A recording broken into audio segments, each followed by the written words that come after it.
Halo teman-teman, ketemu lagi bareng saya Tanto Prihartanto di channel Bestari Web TV. Di video kali ini adalah video satu ya, video pertama untuk tutorial Arduino Pilot. Di video ini kita hanya membahas apa kelebihan dari Arduino Pilot dan apa kelemahannya, serta software apa saja yang dibutuhkan, kemudian flight controller apa saja yang bisa ya diisi dengan Arduino Pilot. Oke, kita akan bahas aplikasi atau software apa saja yang dibutuhkan. Yang pertama adalah Mission Planner.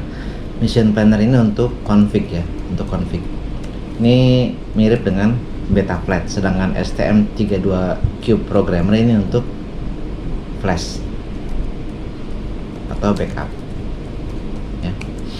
Jadi dua aplikasi ini mutlak dan wajib Anda punyai. Dari mana kita downloadnya ya? Kita tinggal klik aja di Google ya. Untuk Mission Planner tinggal klik di Google Mission Planner, nanti keluar ya Arduino Pilot seperti ini ya, Mission Planner Home ya. Dan Anda nanti tinggal download Mission Planner-nya ya.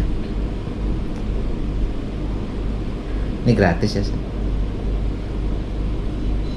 Download Mission Planner, ini tinggal download ya, Mission Planner ya. Jadi ada Mission Planner, ada APM Planner dan lain-lain. Ada tools ya, tools ini untuk kayak menganalisa log dan lain-lain. Kita yang wajib adalah Mission Planner ya. Nah, ini tinggal download ya Mission Planner-nya. Ada beberapa versi ya. Ini ada 1.3.76, ini MS ini untuk Windows ya, yang MSI ini untuk Windows. Jadi kalau Anda menggunakan Windows, Anda boleh klik yang akhirannya MSI. Ini yang stabil, yang versi terakhir. Kalau latest ini adalah versi development, jadi yang terakhir kali dibuat. Oke. Saya sendiri pakai 1.3.8 ini ya, 1383 kalau nggak salah ya. Ini 1.3.83 ya. Nah, untuk belajar Mission Planner Anda tidak perlu harus flash dulu ya, tidak seperti Betaflight dan Enough. Jadi kalau mau lihat menunya kita harus flash ya. Di Mission Planner ini kita bisa pakai SITL ya. Kalau mau belajar Mission Planner ini tinggal masuk ke simulation ya. Anda mau bikin apa? Mau lihat menu untuk apa? Multi rotor ya. Ini untuk drone ya. Tinggal klik drone, nanti dia download. Nah, untuk bisa pakai simulator software ini ya, SITL ini ya, kita harus connect ke internet. Dia akan mendownload parameter-parameter untuk Arduino Copternya ya. Kemudian yang kedua ya, ini adalah STM32 Cube Programmer. Sama ya, untuk installnya Anda tinggal ketik aja di sini di Google ya, STM32 Cube Programmer, nanti tinggal klik masuk dan Anda bisa program ya. Tinggal download ya, tinggal download ya. Ini juga gratis ya. Oke. Apa kelebihan dari Arduino Pilot ya? Nah, kita lihat ininya dulu ya. Yang pertama, ini cocok untuk pilot pemula. Jadi Arduino Pilot ini ada mode loiter ya. Mode loiter itu dia ininya bisa stay kayak drone aerial seperti ini tanpa gerak ya. Ada juga mode altitude hold. Bedanya apa? Kalau loiter ini membutuhkan GPS ya. Dia harus ada GPS dan harus nge-lock dulu GPS baru dia bisa stay. Di Betaflight dan Enough juga ada ya, ada yang namanya position hold ya. Kalau tapi bedanya di loiter ini, posisi loiter bisa take up saat mode loiter. Beda dengan Enough dan Betaflight, tidak bisa take up dengan mode position hold. Jadi dia harus take up pakai mode stabil ya, mode angle, baru setelah hover switch ke mode loiter. Nah, kelemahannya di situ ya. Untuk Betaflight dan Enough ya. Sedangkan di Arduino Pilot ini bisa menggunakan mode loiter ya, langsung dari take up dan bisa landing juga. Serta kita bisa jalan-jalan juga ya, bernavigasi pakai loiter ya. Untuk loiter ini butuh GPS ya. Kalau misalnya Anda tidak pakai GPS, maka bisa menggunakan altitude hold. Jadi altitude hold tuh dia hovering ya, diem. Kalau nggak ada angin ya diem, tapi kalau ada angin ya ke bawah angin. Tapi kalau loiter ada angin ya dia akan ngelawan seperti itu ya. Kelebihan kedua apa ya, setelah yang lebih stabil menurut ini ya, menurut pilot aerial. Jadi stabil itu diam di tempat. Modenya, mode terbangnya, ini mode terbangnya banyak ya. Masuk ke mandatory hardware, flight mode. Jadi mode terbang di Ardu Pilot ini banyak ya, termasuk diantaranya fitur-fitur yang ada di aerial ya, seperti fitur follow me, kemudian fitur orbit ya, kemudian zigzag ya. Zigzag ini fitur untuk pertanian, jadi dia untuk nyemprot. Nanti misalkan kita klik area tertentu ya, kemudian kita klik mode zigzag, dia otomatis akan zigzag ya, nyemprot di area yang sudah kita tentukan. Ada juga follow hold ya, smart RTL dan lain-lainnya. Jadi modenya lebih banyak dan lebih kaya fitur ya dibanding dengan Ardu Pilot dan Inap ya. Kemudian ya, ini bisa mendukung banyak frame ya. Banyak frame ya, baik yang tricopter, quad itu 4 ya, kemudian hexa ada 6, ada octa 8 dan lain-lainnya, termasuk helikopter juga, termasuk plane. Jadi ini bisa untuk banyak tipe RC ya, termasuk di dalamnya mobil-mobilan, termasuk juga antena tracker ya. Jadi antena tracker bisa menggunakan Ardu Pilot ya, banyak tipenya ya. Jadi areanya lebih luas, bisa di flash ke banyak mainan dan banyak RC dan lain-lain, tidak seperti Inap dan Betaflight. Jadi ini lebih global ya. Lebih banyak ya. Kemudian untuk radio ya, radio RC juga di sini bisa menerima banyak tipe ya. Kalau di Ardu Pilot itu kalau udah pakai Crossfire, kita udah setting pakai ILRS, mau ganti ke S-Bus harus press ulang. Kalau di Ardu Pilot ini enggak. Kemudian file save. Nah, file save-nya juga ya. Kalau di Inap dan Betaflight, file save ini hanya saat hilang sinyal saja. Jadi hilang sinyal atau dipicu manual. Kalau di Ardu Pilot ini banyak ya. Yang pertama hilang sinyal ya, dia bisa balik sendiri. Yang kedua lowbat juga dia bisa balik ya. Yang ketiga jarak, kita bisa juga tentukan jarak maksimal. Jadi kalau udah lewat jarak itu dia bisa balik lagi. Kita juga bisa batasin ketinggian dan lain-lainnya. Jadi mirip banget dengan aerial ya. Kemudian hardware. Nah, ini bisa mendukung lebih dari satu tipe hardware. Misalnya gyro ya. Gyro ya, barometer itu bisa lebih dari satu. Misalkan kita udah punya kompas, bisa dipasang kompas lagi buat counter ya. Jadi memperkuat, kita bisa pasang 2 kompas, bisa pasang 2 GPS, bisa pasang 2 barometer, bisa pasang, pokoknya bisa lebih dari satu. Jadi multi devices ya. Beda dengan Inap dan Betaflight, dia hanya bisa satu ya, setahu saya. Mungkin yang lain ada yang pernah pengalaman pasang 2 GPS dan lain-lain. Saya belum pernah lihat ya. Jadi kalau di Ardu Pilot ini bisa dipasang maksimal 3 ya. Kayak kalau magnetometer bisa sampai 8 magnetometer ya. 8 kompas dipasang. Jadi kalau yang satu kena interferensi, dia bisa compare ke kompas lainnya.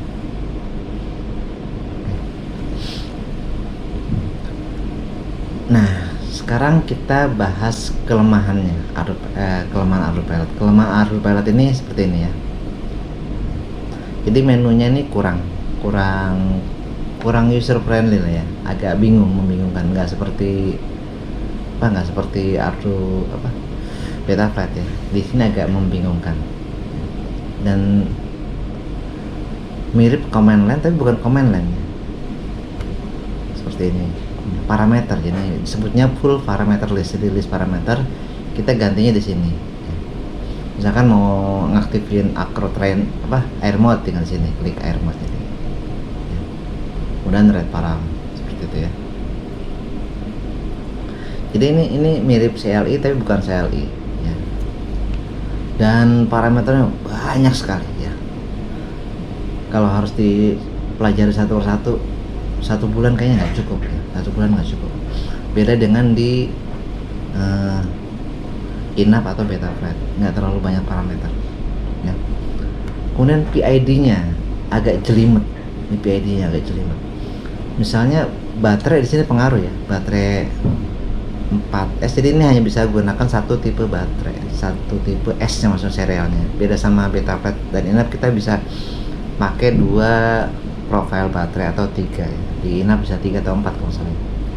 Kita bisa pakai lebih dari 1 profil baterai dan PID-nya bisa kita adjust lewat profil baterai tersebut ya.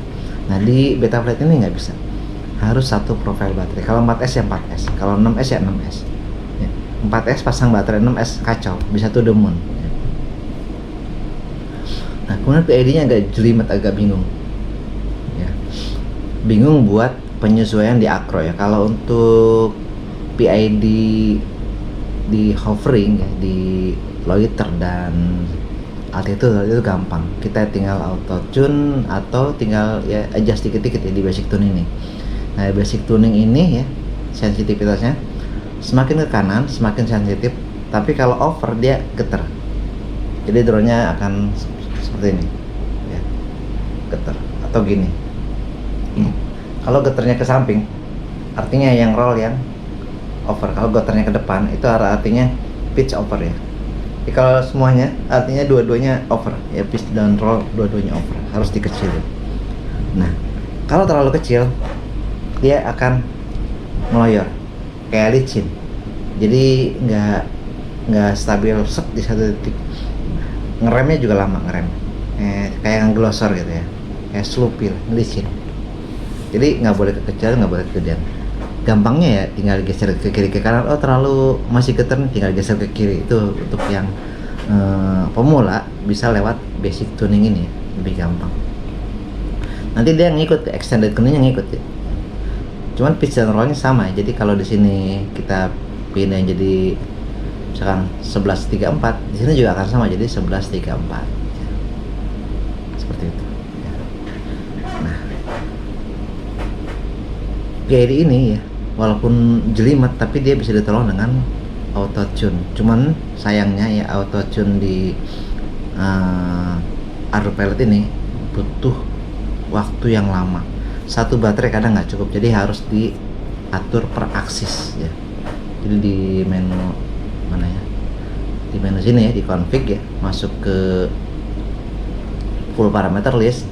Nah di auto tune sini ya, ini kita harus atur ya aksis mana yang mau kita auto tune. Misalkan kita mau ngatur yang roll dulu ya, roll aja dulu dicentangin, yang lainnya jangan ya.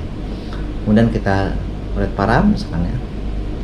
Setelah itu kita atur ya switch buat auto tune yang mana, di extended tuning. Misalkan pakai channel 6 buat auto tune. Auto tune.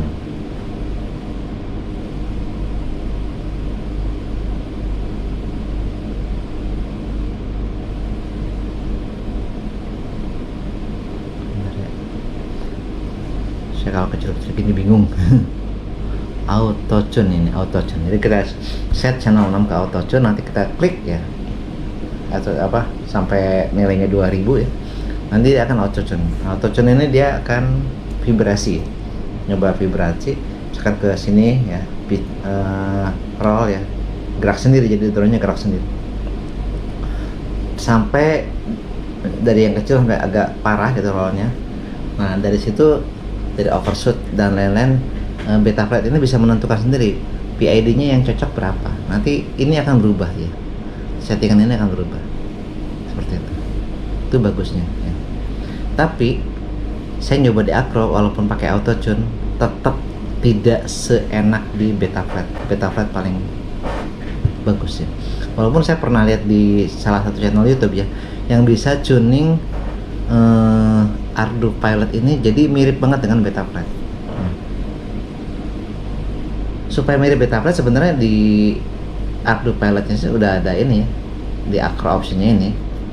Nah, supaya mirip dengan Arduino Pilot, ini red loop only-nya dicentang ya. Saat red loop only-nya dicentang, dia tidak akan ngecek ketinggian dan lain, bukan tidak ngecek ya, ngecek tapi nggak akan pengaruh ke kestabilan terbang ya. Jadi yang hanya dicek adalah PID-nya aja, red loop-nya aja. Dia akan mempertahankan sudutnya dan lain-lainnya tanpa lihat ini ketinggian berapa, nanti turun sendiri. Karena di Arduino Pilot ini altitude itu sangat pengaruh banget ya, dan itu jadi salah satu hardware wajib ya. Baro itu wajib, nggak ada baro ngehang, dia nggak akan bisa stuck.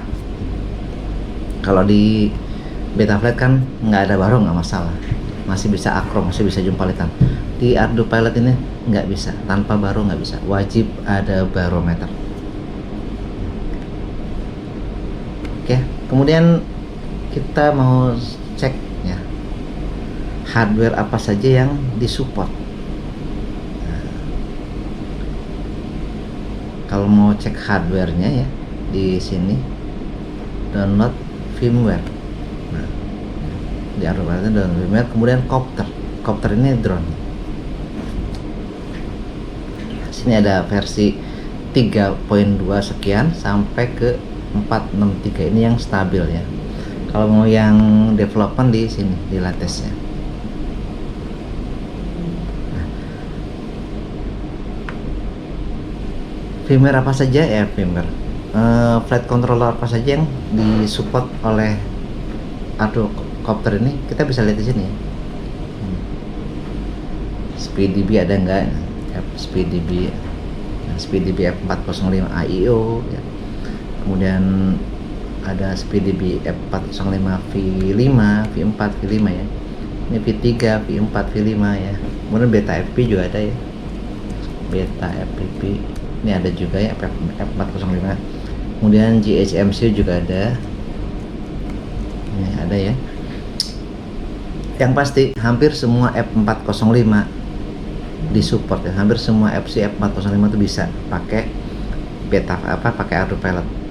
F722 nggak bisa, bisanya F745 ya. 745, 405, 743 ya. 411 nggak bisa ya. Jadi yang bisa F405, F435 ya, F745 ya, dan F743.